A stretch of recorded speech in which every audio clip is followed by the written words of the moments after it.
Tiendo el brazo hacia la ducha, pongo la mano sobre el grifo, lo muevo lentamente haciéndolo rodar hacia la izquierda. Acabo de despertarme. Aún tengo los ojos llenos de sueño y, sin embargo, soy perfectamente consciente que el gesto que estoy haciendo para inaugurar mi jornada es un acto decisivo, solemne, que me pone en contacto con la cultura y la naturaleza al mismo tiempo, con milenios de civilización humana y con el planeta. Lo que le pido a la ducha es que me confirme como dueño del agua, como miembro de aquella parte de la humanidad que ha heredado de los esfuerzos de generaciones la prerrogativa de llamar al agua para que el agua acuda con una simple rotación del grifo.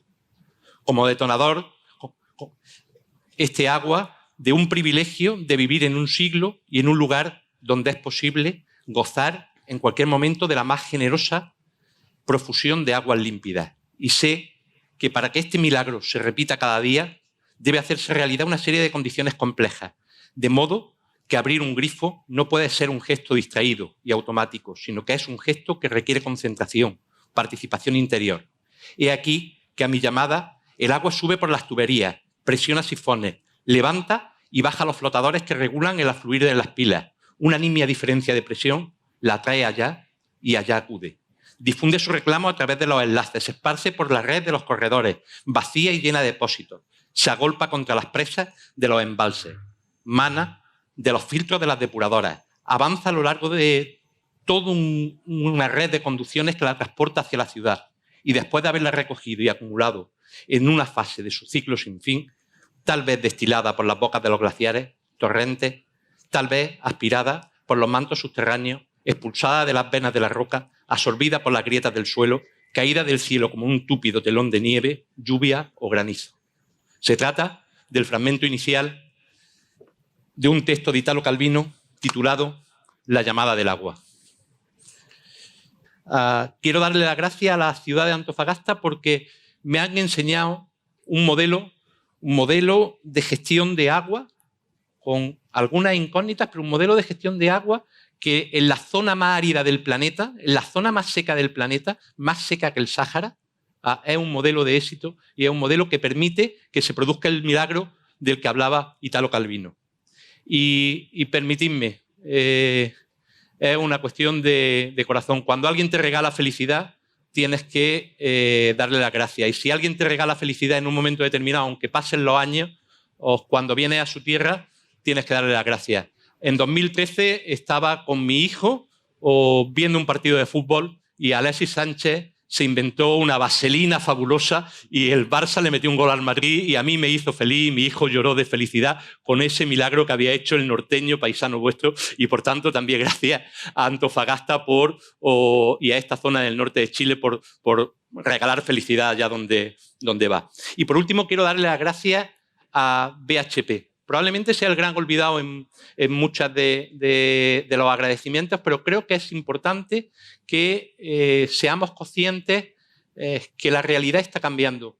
Yo, en algunas de las charlas que doy, suelo hablar que las empresas tienen 3 licencias ahora. Antes trabajaban con 2 licencias. Necesitaban una licencia legal, necesitaban tener los papeles en orden, necesitaban cumplir con la regulación y tenían una segunda licencia que era una licencia económica. Si no era eficaz y eficiente, el mercado te expulsaba. Bueno, el mundo está cambiando. En este festival lo estamos viendo. El paradigma cultural está cambiando. Están cambiando los estilos de vida, los sistemas de conocimiento, las escalas de valores. Y algunas empresas se están dando cuenta de eso y necesitan una tercera licencia, que es la licencia social. ¿Cómo se consigue la licencia social? Pues como la económica. Hay que trabajar todos los días para ser eficaz y eficiente. O hay que trabajar todos los días para conectar con la comunidad. Y BHP, participando en este evento, es un ejemplo de una empresa que tiene sus problemas, que da trabajo, que genera riqueza, que también demuestra que está comprometida con la comunidad, participando y apoyando la cultura y la reflexión y la ciencia. Por tanto, muchísimas gracias. Me he permitido, para ser agradecido, o hacerle un pequeño presente. Le han entregado un dístico al principio, con ese dístico tiene un código, o un grupo de académicos en el que han participado desde premios Nobel hasta importantes expertos internacionales en el tema del agua, decidimos hace aproximadamente un año editar las reflexiones que estábamos haciendo y publicar un libro, y era más fácil y más ecológico crear un código para que ustedes lo puedan descargar y durante un año pueden tener acceso a ese libro. Sigo un poco con una cita. En 1962, la italiana Natalia Ginzburg escribió 11 ensayos biográficos denominados Las pequeñas virtudes. Uno de ellos, reiteradamente citado, se llama Las pequeñas virtudes, como el libro. Y ella escribía lo siguiente: por lo que respecta a la educación de los hijos, creo que hay que enseñarles las grandes virtudes, no las pequeñas virtudes. No el ahorro, sino la generosidad y la indiferencia por el dinero. No la prudencia, sino el coraje y el desprecio por el peligro. No la astucia, sino la franqueza y el amor por la verdad. No la diplomacia, sino el amor al prójimo y la abnegación. No el deseo de éxito, sino el deseo de ser y de saber. Y en la gestión del agua se suele hablar más de los medios que de los fines, más de las pequeñas que de las grandes virtudes. Se confunde lo instrumental con lo realmente esencial. Son cuestiones críticas, pero instrumentales. Se habla de la recuperación de costes, de la reposición de activos, de la financiación. Se habla del modelo de gestión. Se habla de los esfuerzos que puede tener un ciudadano para ahorrar agua, pero son temas instrumentales. El fin, lo realmente importante en la gestión del agua es tomar conciencia del concepto de seguridad hídrica. Tomar conciencia de que es necesario garantizar agua de calidad en tiempos de sequía, en tiempos de escasez, en tiempos con grandes retos, porque sin el agua no hay vida. Todo lo demás será instrumental. Y por eso he empezado citando a Italo Calvino. Tenemos que tomar conciencia de la complejidad del asunto. No se pueden tratar cosas simples, cosas complejas con planteamientos simples. Y el agua requiere un tratamiento muy complejo para solucionarlo. La literatura está llena de citas sobre el agua. No podía ser de otra forma. Jacques Cousteau dice que el ciclo del agua es el ciclo de la vida. Y la literatura es vida, y por tanto la literatura está absolutamente llena de citas del agua. No me ha sido fácil elegir esa cita porque podría haber elegido otras muchas. Humberto Eco, en su última novela, el número 0, empieza la novela diciendo: esta mañana no salía agua del grifo. Yo soy de Granada, soy de Andalucía, de España, la tierra de Federico García Lorca, el autor de Poeta en Nueva York, de Romancero gitano, de Bodas de sangre. Lorca, las 3 palabras que más usó en su obra eran luna, corazón y agua. Y si hubiéramos venido aquí a hablar de literatura, probablemente acabaríamos citando a Luis García Montero cuando decía que el tiempo es como el agua que nos fabrica y nos deshace. Pero no hemos venido a hablar de literatura, o quizás sí, no lo sé. Agua y sustentabilidad, un desafío posible. El título está bien elegido, no nos queda otra. Tenemos que hacer que ese desafío sea posible. El agua es factor fundamental para la vida, para la salud, para el orden económico, la seguridad alimentaria y energética, pero también tiene que ver con la paz y con la cultura. Y por eso exige que al hablar de agua no solo busquemos soluciones técnicas, sino que busquemos soluciones éticas. En esta diapositiva, que no sé si se ve muy bien, pero si no se la cuento, la cumbre de Davos establece cuáles son los 10 grandes retos que tiene la humanidad. Y establece que son los fenómenos meteorológicos extremos, el fallo en la mitigación del cambio climático, los desastres naturales, el fraude y el robo de datos, los ciberataques, los desastres producidos por la mano del hombre, las migraciones a gran escala, la pérdida de la biodiversidad y el colapso de los ecosistemas, la crisis del agua y la burbuja económica. El foro de Davos, que es un foro económico, determina que 6 de las 10 primeras retos, de los 10 grandes dificultades con las que se encuentra la humanidad en este momento están relacionadas con el agua. Me parecía simpático la imagen de los osos, porque nos hace ver que el tema del agua está presente en todos los ecosistemas, en todos los países, en todos los continentes y que nos afecta a todos. Y nos encontramos con un segundo dato de la realidad que me gustaría abordar. Es un dato muy simple. En 1900 estábamos 5.300 millones de personas, en 2015 7.300, en 2030 se prevé que lleguemos a 8.500, en 2050 casi 10.000 millones de personas y datos oficiales calculan que llegaremos a los 11.200 millones de personas a final de este siglo. Presión demográfica y escasez de agua.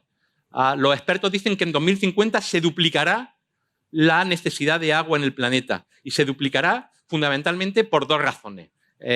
Por una, primera, que es los movimientos migratorios, donde vamos a encontrarnos en 2050 con grandes ciudades, con ciudades extremadamente superpobladas. Y en segundo lugar, porque eso va a exigir un esfuerzo a la agricultura y a la ganadería. La agricultura y la ganadería consumen ahora mismo el 70% del agua dulce que se produce en el planeta. Pero también, y no siempre somos conscientes, son los responsables de que contaminantes emergentes acaben en los acuíferos. Antibióticos, hormonas, pesticidas, potasio, magnesio, fertilizantes, nitratos y fosfatos. Por no hablar de la agricultura bajo plástico, que garantiza el acceso a la alimentación de muchas personas, pero que provoca una contaminación de plásticos en nuestros mares que tiene consecuencias directas sobre multitud de especies. Urge, por tanto, buscar el equilibrio entre industria, ciudad y agricultura. O lo que es lo mismo, tenemos que trabajar en el nexo agua, energía y alimentos. Tenemos que buscar el equilibrio entre seguridad hídrica, seguridad energética y seguridad alimentaria. Y en este contexto, Naciones Unidas decide reflexionar sobre ello. Y es importante decirlo. En el año 2000, cuando Naciones Unidas proclama los Objetivos de Desarrollo del Milenio, la sociedad no tenía la conciencia de que el agua estaba en el centro del debate. No aparecía el agua en los Objetivos de Desarrollo del Milenio. Desde entonces ha habido varios hitos. Por una parte, la Declaración del Derecho Humano al Agua por parte de Naciones Unidas, que además establece cómo tiene que ser. Tiene que ser suficiente, saludable, aceptable, fácilmente accesible y asequible. Y esto que probablemente a los que estamos aquí nos parecerá una obviedad, veremos a lo largo de mi intervención y seguro que de Yolanda, a que no siempre es así. Después de 2010, que se hace esta declaración, que es muy importante, en 2015 se establece la Agenda 2030, se establecen los Objetivos de Desarrollo Sostenible y el agua aparece. 193 países deciden que el agua es un elemento central en los Objetivos de Desarrollo Sostenible, que es un objetivo central como humanidad, que tenemos que plantearnos cuáles son las acciones que tenemos que implementar para que la humanidad supere ese reto. No solo hace eso Naciones Unidas, declara el milenio, declara el decenio de 2018 a 2028 como el decenio del agua.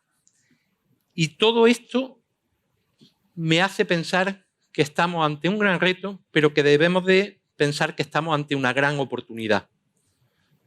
Yo soy optimista. La ciencia empírica demuestra que los optimistas no llevamos más razón que los pesimistas, ni los pesimistas que los optimistas, pero los optimistas somos más felices. Tenemos una gran oportunidad. Existe consenso de los estados. 193 países han firmado un acuerdo en el que pone el agua en el centro de la agenda pública. existe consenso y movimiento social. Y existe compromiso de los agentes sociales. Naciones Unidas, además, nos explica que este es un reto de tal envergadura que son necesarias las alianzas. No es un reto que nos vayan a solucionar los políticos. Los poderes públicos tienen que estar en esto. No es un reto que nos vayan a solucionar los científicos y los académicos. Los científicos y los académicos tienen que estar en esto. No es un reto que vayamos a solucionar los ciudadanos con un gesto o de ahorro de agua. Los ciudadanos tenemos que estar en esto. O las empresas tienen que estar en esto. Solo si sumamos voluntades, solo si somos capaces de hacer alianzas, como nos dice Naciones Unidas, estableceremos soluciones para ese reto. Bueno, esta foto se me ha escapado.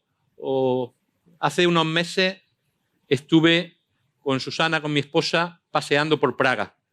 Praga es la capital de Chequia, está en el centro de Europa, es una ciudad preciosa, pero es una ciudad que el mar está a 2.000 metros de distancia. Si tira hacia el norte llega al Báltico, 2.400 kilómetros de distancia. Si tira hacia el sur llega al Mediterráneo, unos 2.000 kilómetros de distancia. Un colectivo de jóvenes decidió que había que concienciar a sus conciudadanos de el problema de los plásticos en el mar y cogieron una red de pesca, la llenaron con plásticos que habían recogido del mar y lo plantaron en mitad de Praga. Es decir, existe conciencia social. Disculpad, pero me parecía que era bonita la foto y la reflexión que hicieron estos jóvenes. Algunos datos. ¿Por qué ha hecho esto Naciones Unidas? Los datos son espeluznantes. 1.800 millones de personas beben de una fuente de agua contaminada por heces fecales. 2.400 millones de personas siguen hoy sin retretes o letrinas en sus hogares. El 40% de la población mundial, también en Chile, tiene en riesgo de escasez por sequía. El 80% de las aguas residuales se devuelven a los ríos, a los mares, sin ser tratadas. 892 millones de personas defecan al aire libre. Cada día, 1.000 niños mueren por enfermedades provocadas por diarrea asociadas a la mala calidad del agua. Este es el contexto en el que nos movemos. Pero hay que ser optimistas. A pesar de esos datos, hay que ser optimistas. Tenemos el consenso político, tenemos la conciencia de la sociedad y tenemos la ciencia, tenemos la tecnología. Cuando pido que me hagan esta diapositiva, siempre me lo hacen mal, pero es que me dicen que, y la buscan en distintos sitios, que no es posible hacer correctamente la línea de abscisas para que esto... ¿Qué pretendo yo con esta diapositiva? 9.000 años antes de nuestra era, la primera revolución agrícola. 3.000 años empieza el uso de los metales. 1.000 años empiezan los primeros datos que nos confirman que empieza a desarrollarse la matemática. Tardamos 6.000 años en dar un salto, 2.000 años en dar otro. En 1900 en el siglo XVIII la máquina de vapor, el uso de los fertilizantes. Los saltos que da la ciencia son exponenciales. Recuerdo ahora una leyenda que probablemente ustedes hayan visto en alguna ocasión. Cuentan el origen del ajedrez. Había un marajá que había tenido una derrota militar en la que murió su hijo y le encargó a un brahman, a Sisa, a la leyenda de Sisa, que inventara un juego para distraer. El brahman se retiró y al poco tiempo le llegó con un juego de estrategia militar que le hizo comprender al marajá las razones por las que su hijo había muerto. Le hizo comprender que a veces hay que hacer grandes sacrificios para conseguir determinados objetivos y el marajá decidió recompensar a Sisa. La historia la conoce. Sisa le pidió que pusiera un granito de arroz en la primera pieza del tablero, que fuera sumando el doble, 2, 4, 8, en cada una de los 64 casillas del tablero de ajedrez. Si hacen la prueba, salen 18 trillones de granos de arroz. Era imposible pagar eso y yo traigo esa leyenda porque si ustedes hacen y ponen en un folio los granitos que tienen que poner en cada casilla, verán que los saltos a partir de la mitad del tablero son saltos exponenciales. Eso pasa en la ciencia. La ciencia, al principio, hace 9.000 años, era un granito de arroz en el primer grano. Pasar al uso de los metales fue 2 granos de arroz. Pasar al uso de 4 granos de arroz. Y ahora estamos en la mitad del tablero. La realidad es que cada año que pasa, el salto es absolutamente exponencial. Todos somos conscientes que estamos a punto de llegar a lo disruptivo. Y lo disruptivo no sabemos lo que es. Todo el mundo habla de disrupción. Es una palabra que está tremendamente de moda. Yo pongo el ejemplo de que la disrupción en la industria de la automoción no es el coche eléctrico. La disrupción en la industria de la automoción no es el coche autónomo, siendo cambios muy importantes y absolutamente radicales. La disrupción es el no coche. La disrupción es que habrá un sistema de transporte que será el no coche, que no sabemos cuál es y que dejará obsoleto todo lo que era anterior. La ciencia está en la mitad del tablero de Sisa. Estamos a punto de dar saltos que no somos capaces de imaginarnos. Y, por tanto, consenso político, conciencia social, compromiso en las alianzas y la ciencia que está en un salto exponencial que nos puede ayudar a buscar las soluciones. Ayer uno de los asistentes me preguntaba y nos preguntaba por las salmueras de las plantas desaladoras que hay. No sé cuál es la solución. Sé que ahora mismo hay algún problema, pero estoy convencido que muy rápidamente la ciencia nos va a dar la solución a este reto. Y termino porque lo interesante es escuchar a Yolanda con 2 reflexiones. La primera, Chile tiene un papel muy importante. Ustedes tienen un papel muy importante. Su presidente tiene un papel muy importante. En 2019 se celebra la Cumbre del Clima en Santiago. Van a venir 30.000 líderes mundiales. El planeta no puede esperar. Ustedes que a veces dicen que es un país de la periferia, van a estar en el centro del mundo. Chile tiene que liderar el discurso, el relato, el storytelling de la humanidad para buscar soluciones a los grandes retos que tenemos. Si ustedes aciertan, si su país acierta, yo seré feliz por ustedes, pero seré feliz fundamentalmente porque habrán contribuido a hacer un planeta mucho mejor y mucho más sostenible. Y termino como empecé, con poesía. Me van a permitir que brevemente me adueñe de la voz de una chilena que escribió uno de los más bellos versos sobre agua. El agua es ágil y sin objeto propio. El agua de los canales, agua de ingenierías de hombres que corre como un paño. El agua es ágil y no lleva memoria. Gabriela Mistral. Muchas gracias. Les dejo con Yolanda.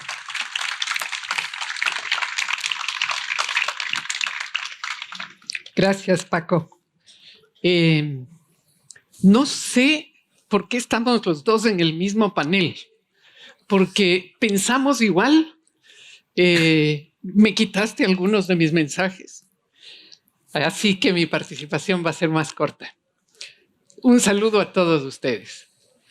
Quiero empezar con algunos temas que me encantan porque son conflicto.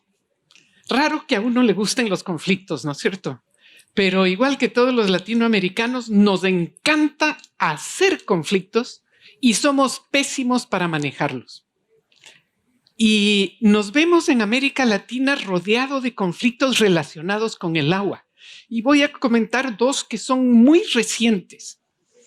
Bueno, uno no tanto. Gabriel García Márquez hace 30 años escribió un relato periodístico en un pequeño librito que se llama Cuando era feliz e indocumentado. Cuando era periodista todavía escribe esta crónica que se llama Caracas sin agua. Y describe a Caracas una ciudad floreciente, millonaria, producto del petróleo, con grandes recursos económicos y con grandes inequidades, donde la ciencia, el conocimiento, la experiencia empieza a anunciar que hay menos agua.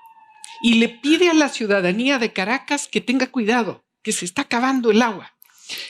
Y la sociedad de Caracas sigue lavando los autos afuera en las aceras, sigue regando los jardines durante el día en que se evapora todo el agua, sigue consumiendo agua sin ninguna medida. Y termina la crisis en que los helicópteros traen agua a los hospitales, traen agua a los lugares donde la gente no tiene ningún tipo de acceso. Pero ¿cuál es el mensaje de ese conflicto tremendo social? Es que no estamos acostumbrados en América Latina a cuidar nuestros recursos porque tenemos tanto exceso, tanta maravilla de recursos naturales inagotables, entre comillas, ¿no es cierto?, que pensamos que nunca se van a acabar. Y hace 2 años sucedió lo mismo en Sao Paulo. ¿Recuerdan ustedes los titulares? Porque es una noticia fresca. Sao Paulo se quedó sin agua. E igual, las autoridades y actores sociales anunciaban que hay que hacer algo porque se está acabando el agua de Sao Paulo y Sao Paulo vivió una crisis de por lo menos 15 días sin agua. Y la reacción natural de la gente era acumular agua, ¿no es cierto?, por si acaso se acabe. Y con eso se agravó más porque aquellos que no podían acumular fueron las verdaderas víctimas de ese proceso. Pero no solamente en nuestro continente encontramos crisis relacionadas con el agua, y les quiero comentar una que tiene unas dimensiones enormes y que se está dando en el norte de África con el río Nilo. El río Nilo, por circunstancias político-geográficas, fue apropiado por Egipto. Y hace más de un siglo, Egipto decidió no solamente apropiarse del río, sino apropiarse de unas enormes presas que construyeron para poder abastecer de agua y de productos alimenticios a Egipto. Y el sedimento que viene desde los orígenes del río Nilo y que se acumula en estas presas del río Nilo sirven para regar los campos y la agricultura de este país, y de eso se alimenta Egipto. ¿Qué está pasando en los últimos 2 o 3 años? Y es que hay 2 países vecinos que han decidido que también son dueños del Nilo, Sudán y Tanzania, y deciden construir otras presas para retener el agua que en este momento termina en Egipto. ¿Pueden imaginarse un país de 50 millones que se va a quedar sin el agua del Nilo para llenar su presa? ¿Se imaginan ustedes la dimensión del conflicto, del drama político, humano y de seguridad que se viene? Y por supuesto los 3 países se niegan a sentarse en la mesa para dividir este bien entre todos ellos. Ahora, frente a la desesperación, están cada vez más cerca a la discusión, a la conversación, a crear un acuerdo entre todos ellos que les permita decir, bueno, ya no es cuánta agua tengo yo y tienes tú, sino cuán rápido le voy a llenar a mi presa en Sudán para que los de Egipto se queden con un poquito de agua que corra por su país, que es el último país que recibe las aguas del Nilo. Es un drama tremendo. Y si eso no genera guerra, pues cerca de ello van a estar.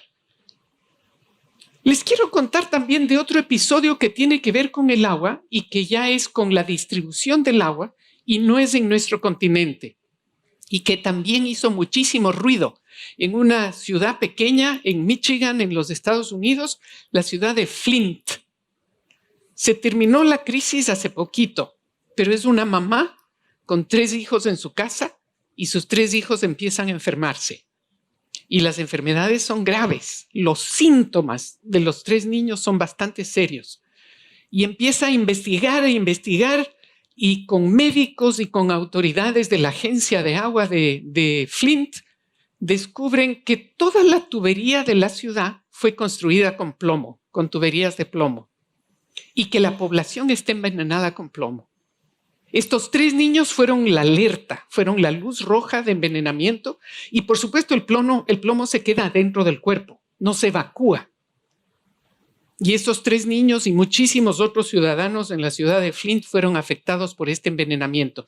Pero lo grave es que las autoridades no reconocían el problema, no escuchaban a la sociedad expresar sus miedos, su dolor, su rabia de que algo estaba sucediendo con el agua de la ciudad y que algo tenía que hacerse desde las entidades políticas y de gobierno de Michigan y de Flint. Y el presidente Obama tuvo que declarar una emergencia para que se cambien las cosas. Si no, las cosas seguían igual porque las autoridades sentían que su ego estaba ofendido en el momento que había una denuncia contra una obra que había sido construida por la municipalidad. ¿Por qué les cuento estos 3 conflictos? No solamente porque me encantan los conflictos y me encanta saber cómo se los puede resolver, sino porque los conflictos se van a agravar con este tema que Paco acaba de mencionar y que es el cambio climático. Yo ya no hablo, Paco, de cambio climático, hablo de crisis climática, porque por alguna razón, por una buena razón, que es el uso del lenguaje, no reconocemos que el cambio climático es serio. Un amigo gringo, literato de la Universidad del MIT en los Estados Unidos, me decía: Yolanda, ¿por qué estás tan preocupada? ¿Por qué estás tan brava con el tema de cambio climático cuando el cambio es bueno? Cuando te cambias de zapatos, eres feliz. Cuando te cambias de casa, eres feliz. Cuando cambias el auto, cuando cambias de profesión o de trabajo, eres feliz. ¿Y por qué te pones brava con el cambio climático? El problema de ustedes, los ecologistas, es que no están diciendo lo que realmente pasa. No es un cambio climático, es una crisis climática. Y esa crisis climática tiene que expresársela como crisis. Y por supuesto ahí Chile muchísimo tiene que decir el próximo año. Tenemos un liderazgo en la región excepcional y Chile tiene que estar adelante de ese liderazgo, tratando de convertir la palabra crisis en una oportunidad para el planeta entero, no solamente para Chile y para América Latina. Pero el gran síntoma, así como el síntoma de los 3 niños enfermos en Flint, en Michigan, era la enfermedad que estaban sufriendo por intoxicación con el plomo, el síntoma de la crisis climática es el agua, que cada vez está convirtiéndose más en un tema de conflicto social entre comunidades, entre pueblos, entre países, y pronto va a ser entre personas de una misma cuadra, de una misma población, de un mismo barrio. Ahí hay un desafío importante para todos nosotros. Quiero, por último, comentarles una parte de mi vida cuando estuve en el Ministerio del Ambiente. Tenía como socio al ministro de Salud, un hombre, un médico absolutamente excepcional. Y cuando empezamos el gobierno, nos sentamos los dos a pensar qué podíamos hacer juntos, el Ministerio de Salud y el Ministerio del Ambiente. Y por supuesto terminamos hablando del agua. 60% de la mortalidad infantil en nuestro continente se origina en agua contaminada, en agua que no es sana para cocinar, para beber, para vivir. Y creamos un programa absolutamente excepcional, lindísimo, Pero el lema de nuestro programa era: no necesitamos más hospitales, necesitamos menos enfermos. No se pueden imaginar el impacto. Y creo que allá es donde debemos apuntar nosotros ahora que estamos discutiendo de ciencia. La ciencia tiene que llegar a construir la prevención y no a construir el remedio ante casos que ya son irreversibles.